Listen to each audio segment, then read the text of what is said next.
أعوذ بالله من الشيطان الرجيم بسم الله الرحمن الرحيم الحمد لله رب العالمين والصلاة والسلام على سيدنا ونبينا محمد وأهل بيته الطيبين الطاهرين اللهم صل على محمد. So again, my sisters, elders, Assalamu alaikum wa rahmatullahi wa barakatuh. It's an honor to be here in Maz again.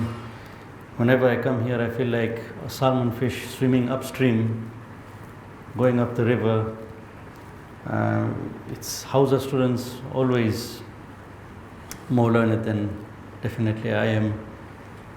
So it's just something to share with you all. I've not come to teach anything here. It's just to share ideas, inshallah.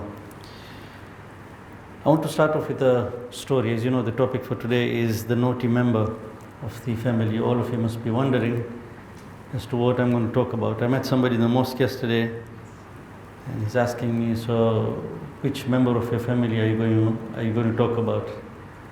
So, alhamdulillah, I have many. So I said I'm going to take a little bit from everybody and just present it. 20 minutes is going to be more than enough to talk about it. But anyway, I want to start off with a small story that most of you must have heard. Not necessarily it's a true story. It could have been, maybe. So there's a man who has taken a big debt, karjo, from somebody, and the agreement was to pay off in a certain time. When the date arrived to pay it back, obviously he wasn't paying it back. He didn't have the means, or he had the means, but he was trying to look for reasons not to pay back. So again, he started off with phone calls, and he kept on keeping the creditor away. And then office visits started, and then home visits. So the creditor would visit the house to ask for the person so that he could get his debt back. So now this man trained his son or his family. When this guy comes, you tell him the father is not at home. So obviously he was trying to make his way out. He didn't want to pay him. So the creditor one day comes and he rings the bell. He says, so the son opens the door and he says, is your father at home? So he says, no, he's traveled. He's not at home. The father was inside. He said he's traveled. So the creditor asked him, so when is your father coming back? So he said, just give me a minute, I'll go and ask him. So children are very innocent, and they tend to, through their innocence, they don't have the barriers, and they usually give out secrets of the house. And now we have so many conditions with which we can diagnose. So you take them to a psychologist or to a Montessori, and there are so many diagnoses: ADD, ADHD. There are anger issues, there's anxiety, there's OCD, obsessive compulsive disorder, there's Tourette syndrome, conduct disorder, oppositional defiant disorder, post-traumatic stress disorder, so many disorders. There's gadget addiction, swearing, they tend to swear, some kids biting in school. And most of the time they would not tell you directly, but sometimes it's in the mind of the teacher. These people are not being trained well at home. Now we are a very socially and culturally close-knit society, and we tend to meet quite often. We have 14 kushalis and wafat, so there's 28, plus Thursday, Friday mehfil, plus we have Eid, and this Eid and that Eid. So we tend to meet quite often. And we have to take our kids to these functions. We take them to the mosque. We have family gatherings. We take these kids along.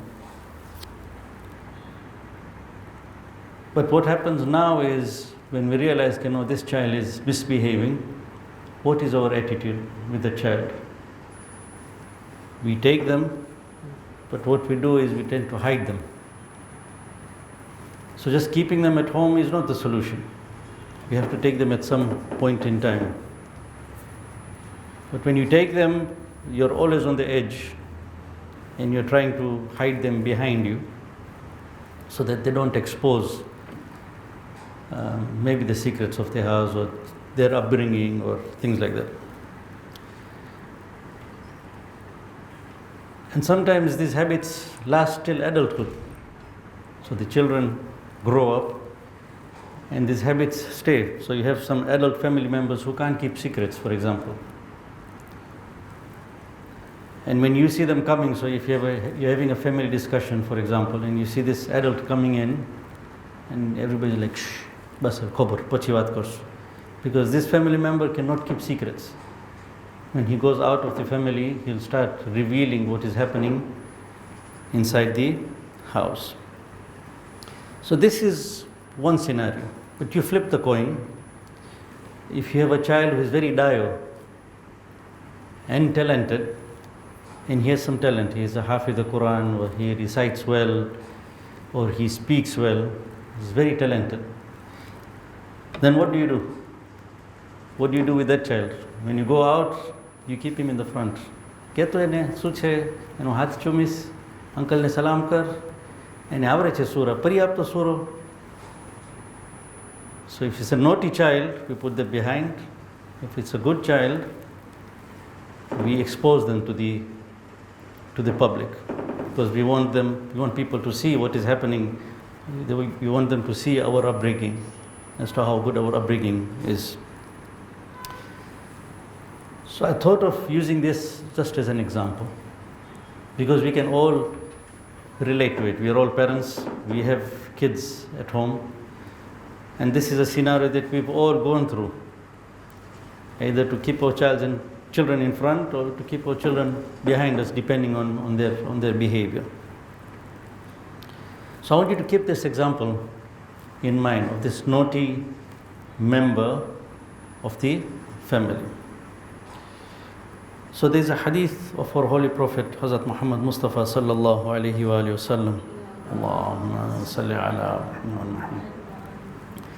And I'm again going to paraphrase it in my own language, but the wordings are, so that when the son of Adam, when Bani Adam wakes up in the morning, this hadith of the Holy Prophet, all of his limbs, all the limbs of the body, the hands, the feet, the stomach, the eyes, the ears, they all talk to the tongue and tell the tongue, fear Allah regarding us, have taqwa of Allah. Why?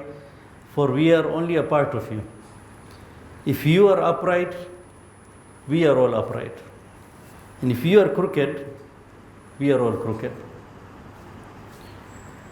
So if this human body is one family, this naughty member of the family is the tongue, lisan. So I still want you to keep that example in your mind. This tongue, I was reading this book by Aga Panahian, A Shower of Goodness. It's one of his latest publications. So it's basically his speeches that he's put in the form of a book.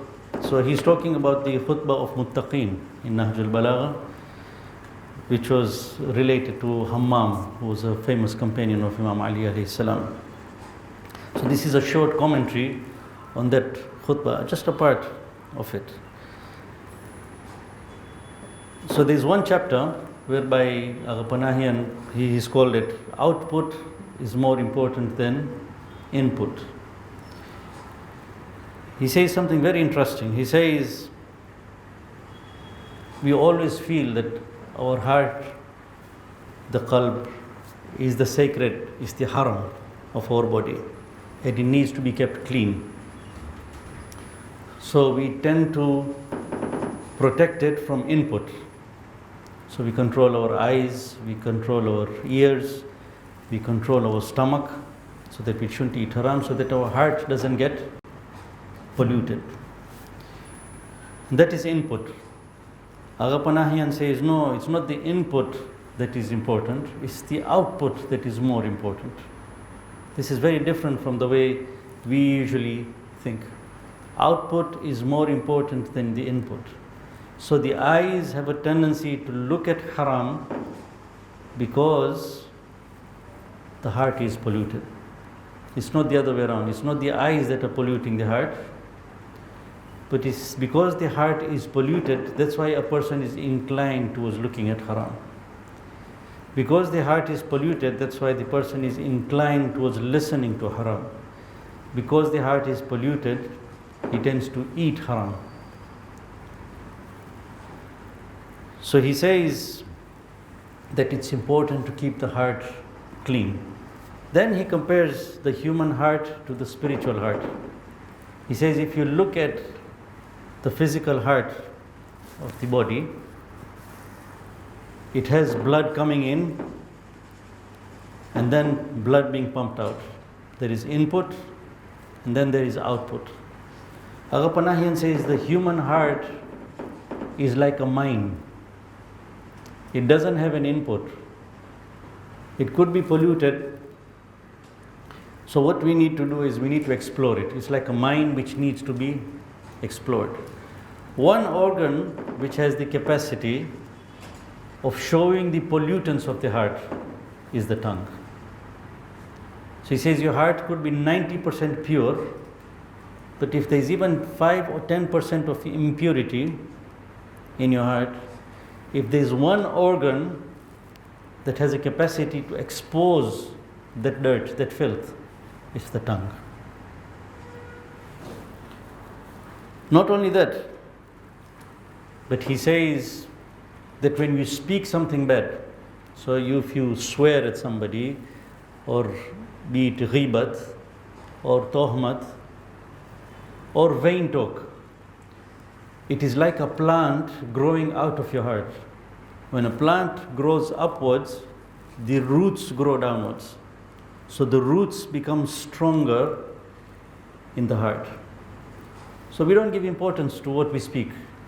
Ghibat kare se, we just abuse people. Masti karu chu, juttu bolu chu, we lie and think, okay, it's a neutral word. Nothing is happening. But every bad thing that we speak with the tongue, not only is it showing the pollutants of the heart, it shows that the heart is polluted, but what happens now is, now that you have exposed it, it's become a plant, so the roots become stronger within the heart. So eradicating it is even harder. To get rid of that habit becomes even harder. So when we do ghibat, for example, it is definitely showing a disease in our heart. The heart has exposed it. But now that we have done ghibat, what happens is the roots of ghibat become even stronger in the heart. So to eradicate this habit is even harder now. So that's why Panahian says output is more important than input. What we speak with our tongues, the roots become even stronger. So you can flip the coin. Whatever good we speak, so if you're using our tongue to do the dhikr of Allah, to recite the Holy Quran, or to speak the truth, or to make other people happy, then those roots also get strengthened. So you see this tongue, it is the naughty member of the family. It is exposing the secrets of the heart. But you flip it, it could also become an asset to the spiritual heart.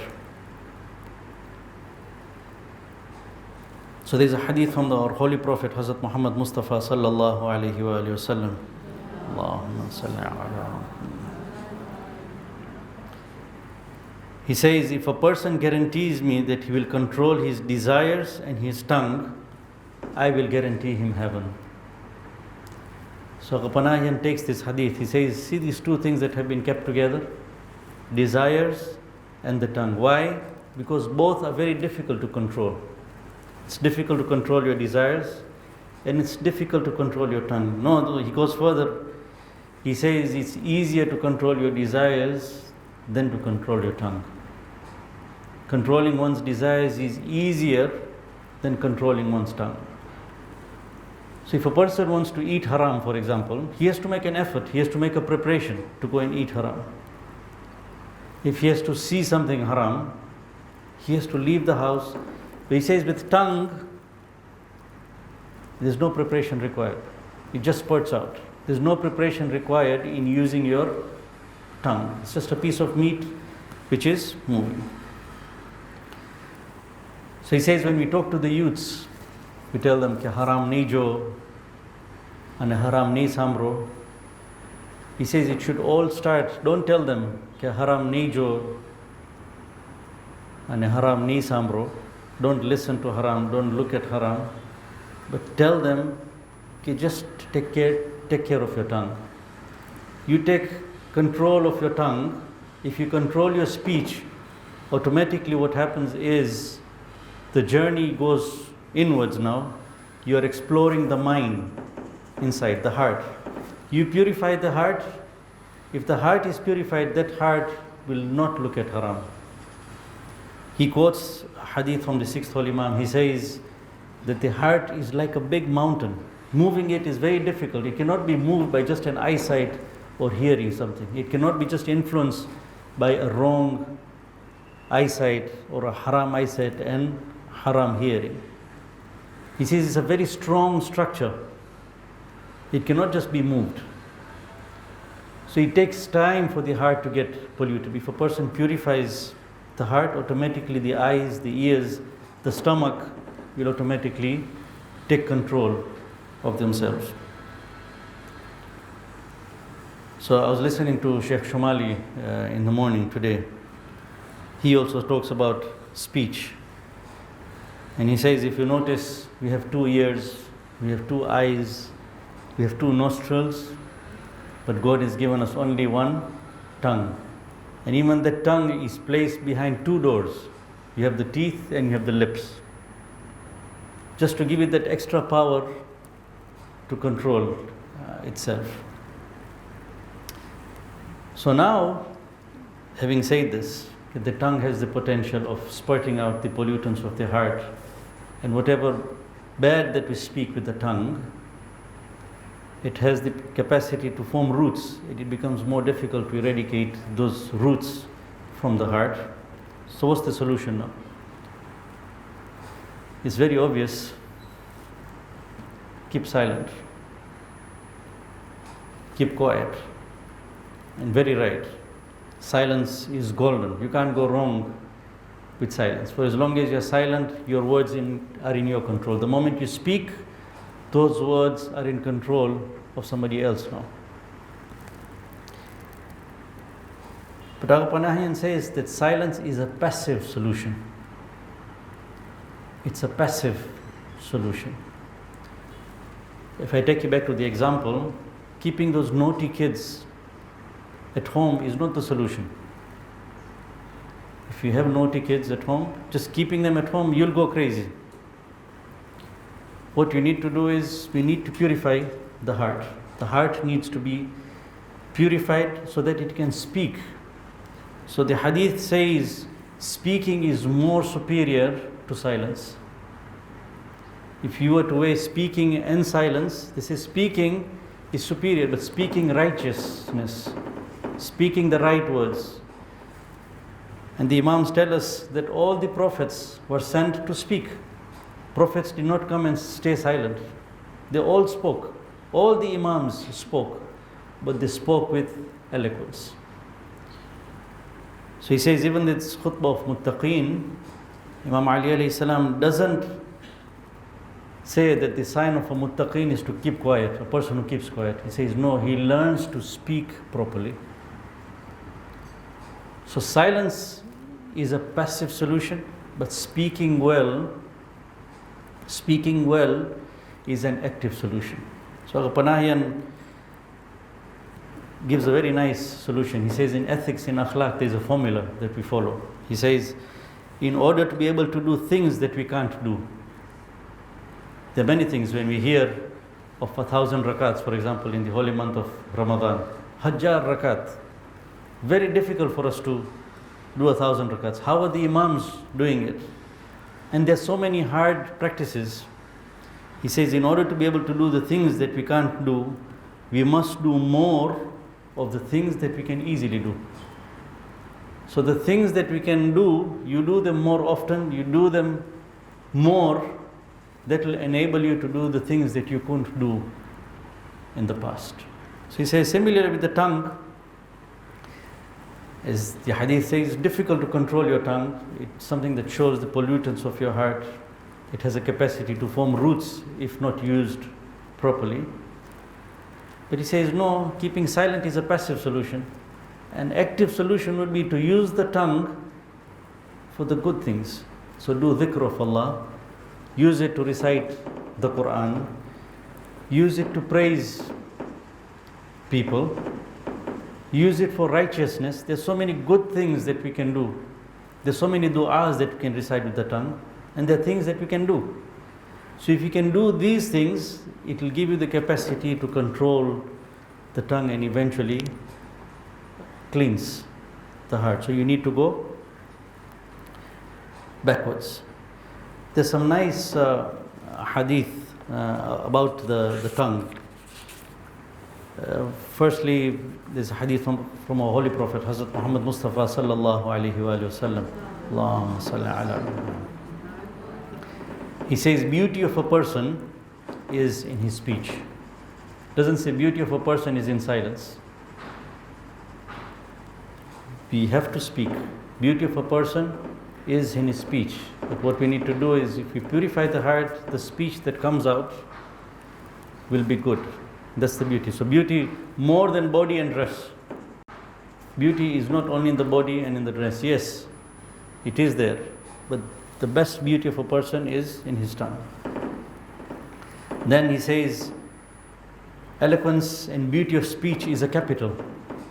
When we talk of capital in business, so it could be money, it could be a house. Muri, in Gujarat we say muri. You can, if you have the capital, everything else can be taken care of. You want to start a business, you want to be stable in life, if you have capital, you're everything. So he says, eloquence and beauty of speech is a capital. So a person who has perfected this art, he already has a capital. Then there's another hadith which says, tongue and speech is the scale of a human being. So when you speak, it is the scale, it is the mizan, by which people are going to weigh you. So we have to be careful on the way we use it. And what happens is, you cannot fool somebody every time. So eventually that disease will come out. For once or twice you might speak very well, but after some time that secret of the heart will come out. That's the way God has made it. If there's any pollutant in the heart, eventually it will come out. So there are people who can pretend for a while, for a few days, but eventually it will come out.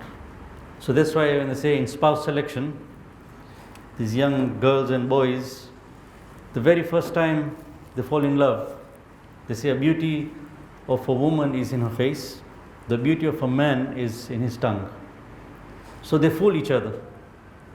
The man gets fooled by beauty, and the woman gets fooled by the tongue. Mithi mithi baat hoti, they get fooled. Only when they spend time with that person, and we see it, I'm part of the marriage board, many love marriages. They would be in love for 5 years, then they get married, and within 6 months they're divorced. Those 5 years they were fooling each other, or they were just covering it up. But eventually the dirt of the heart comes out. When it comes out, they're shocked. So it's a scale of an insan. He says tongue is the interpreter of your intellect. Whether a person is intelligent or not, if that intellect is purified, the tongue is the one that is the interpreter. Safety of a human being lies in the safety of the tongue. If you control your tongue, you'll be safe. As that hadith we said, all the organs of the body in the morning, they tell the tongue, have taqwa of Allah. Because if you are safe, we are safe. If you are in danger, if you cause danger outside, we will all be in danger. And so many times it happens, and we see it in the clinic. People come in with lost teeth and injured body, and the cause was the tongue. The tongue did not take control, and the body got injured. So, the holy month of Ramadan, we are told there are levels of fasting. The first fast is that of food and drink and sexual relations. That is the arm fast. But the higher level of fasting is when the body parts are also fasting. So along with food and drink, the body parts, the hands, the feet, the ears, the eyes, but more importantly the tongue. Silence during fasting is a higher level. So fasting of the tongue and of the body organs is a higher level of fasting than the fasting of just eating and drinking. And of course the highest is the fasting of the heart. So we don't allow the dirty thoughts also to go into the heart, to keep the heart pure. That is the fast of the Illiyin, the highest level. So this holy month, if there's one thing that we can train, Sheikh Sakaleshwar, I was listening to him, so he quotes the Quran, whereby Bibi Maryam, she's in labor, she's eating, she's drinking, but then she's advised to be silent. The fasting of Bibi Maryam was silence.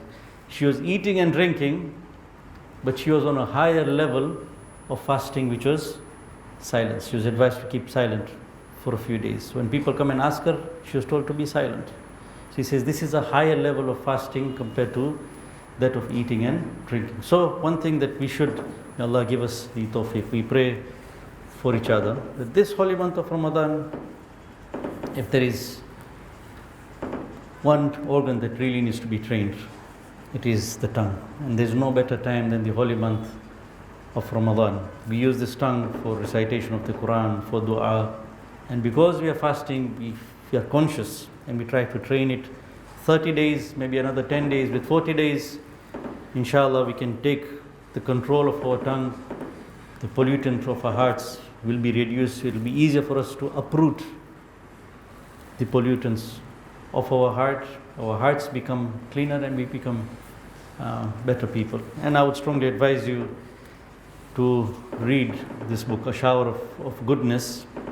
I tried in my simple way of just relaying this message or sharing this message, but when you read it yourself, he talks about the tongue first, then he talks about the eyes, he talks about dressing, he talks about humility, and it's an amazing book. So for those of you who have a habit of reading, get hold of this book.